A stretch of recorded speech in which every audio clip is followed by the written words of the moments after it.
Baik, Bapak Ibu yang dirahmati Allah, kunci berkomunikasi itu yang pertama adalah mendengarkan.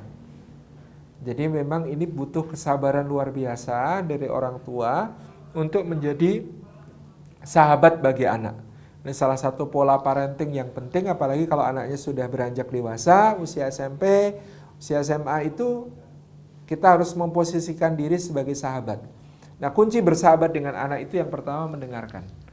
Jadi kalau anak cerita, buat dia merasa aman untuk bercerita. Jangan dihakimi dulu, jangan dipotong, jangan jump to conclusion, jangan merasa lebih tahu sehingga kita loncat ke kesimpulan, jangan merasa lebih tahu sehingga kita langsung menawarkan solusi, jangan merasa lebih tahu sehingga kemudian kita paling kamu mau ini kan, gitu ya, dengan prasangka-prasangka kita. Enggak. Yang penting adalah mendengarkan, menyimak betul-betul baik-baik ketika dia menyampaikan sesuatu. Ini penting sekali. Bahkan kalau kita sudah menduga dari awal ini kayaknya serem ceritanya, udah enggak apa-apa, dengerin dulu. Jangan marah dulu, tahan dulu ya apapun yang akan dia ceritakan sampai dia itu merasa aman bercerita kepada kita, merasa aman berbagi dengan kita. Karena kalau dia sudah tidak merasa aman, nanti banyak yang disembunyikan dari orang tua, kita justru tidak tahu apa yang kemudian dia pikirkan, dia tidak tahu apa yang dia lakukan ya. Ini bahaya. Ya, jadi lebih baik kita ngalah dengerin. Misalnya anak kita itu ceritanya sudah agak serem misalnya. Mi, aku suka banget sama salah satu kakak kelas ikhwan yang gini cerita itu.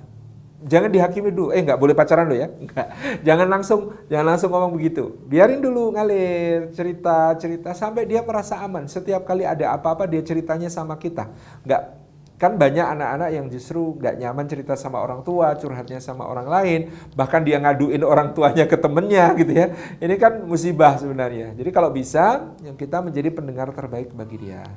Yang berikutnya, ya, mencoba untuk senantiasa seek first to understand, then to be understood.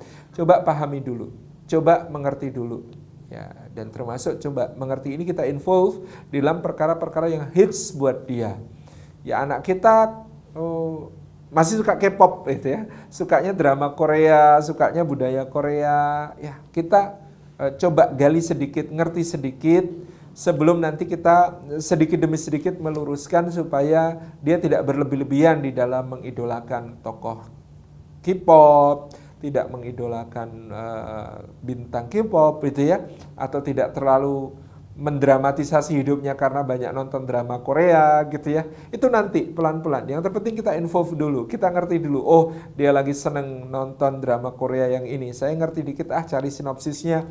Nggak perlu nonton juga apa-apa. Yang penting kita Google, oh tahu sinopsisnya begini. Ya kita ngobrol sama dia nyambung gitu ya. Itu namanya involve. Jadi yang pertama mendengarkan, yang kedua ya ngerti dikit-dikit lah dengan apa yang kemudian menjadi sesuatu yang banyak dijadikan concern oleh mereka. Mereka memperhatikan itu, ya kita berusaha untuk mengimbangi, kita berusaha untuk nyambung kalau diajak ngobrol gitu ya, tanpa merasa sok tahu, tetapi kita mampu menyamakan frekuensi istilahnya.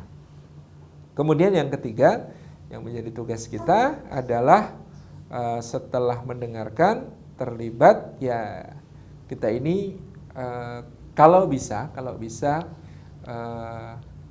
memberi ruang kepada dia untuk dan kepercayaan ya kepada dia untuk mengelola bagian-bagian privat dari hidupnya. Kita tidak selalu harus tahu sampai detail, kepo tentang hidupnya, kecuali yang dia izinkan untuk kita tahu, ya, cerita sama kita gitu ya. Berikan trust kepada dia untuk menyelesaikan satu persoalan gitu ya. Berikan kepercayaan kepada dia untuk menangani satu masalah ya. Itu adalah bagian yang sangat penting untuk menjadi sahabat anak ini. Jadi kunci komunikasinya 3, 1 mendengarkan, 2 menyamakan frekuensi, yang ketiga memberi kepercayaan. Terima kasih.